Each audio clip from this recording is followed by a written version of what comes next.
أشهد أن محمدا رسول الله حي على الصلاة حي على الصلاة حي على الفلاح حي على الفلاح.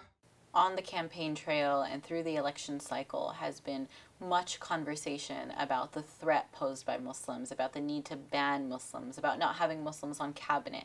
Most recently, we heard about mosques in the Bay Area and then across the country receiving letters threatening basically genocide. And the letters cited, again, the new sheriff in town, quote unquote, Donald Trump. Donald J. Trump is calling for a total and complete shutdown of Muslims entering the United States until our country's representatives can figure out what the hell is going on.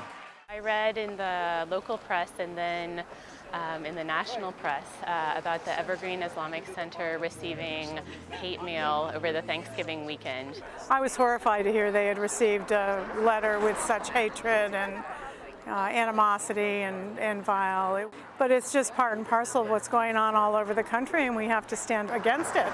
The letter that we received day before Thanksgiving was threatening, for lack of a better word, and the content was, pretty graphic. It was pretty disturbing to read. Every conversation about Muslims in this past election cycle has been through a war and national security lens.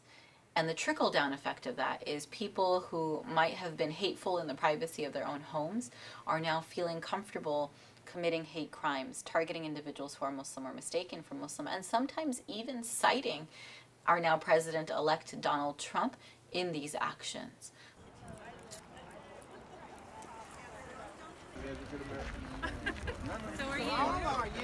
When hateful things make the news, I think it's important that actions of love make the news as well, to show people that that's really what we believe in here. So as a result of that, I decided to try to help put something together that could show the love in this community. What we're concerned about with Donald Trump's perspectives and policy promises around Muslims are two primary things. One, he has shifted his position a few times, but no one really knows what his plans are. He's talked about a Muslim ban, a Muslim registry, extreme vetting of refugees, closing all immigration. And so what we need right now is for him to show leadership and lay out a plan, right? Tell us what he intends to do. Will we use that to prepare to fight back? Absolutely. But right now, people are even more afraid, and the haters are more emboldened because he hasn't gotten very clear and specific. Fuck Islam! Fuck them! Fuck Islam! God bless Donald Trump! Thank you for not taking the shirt off. I did. Fucking hate it. The other thing is, though his language, some would say, has tempered, I would disagree because it's also his actions that we're considering.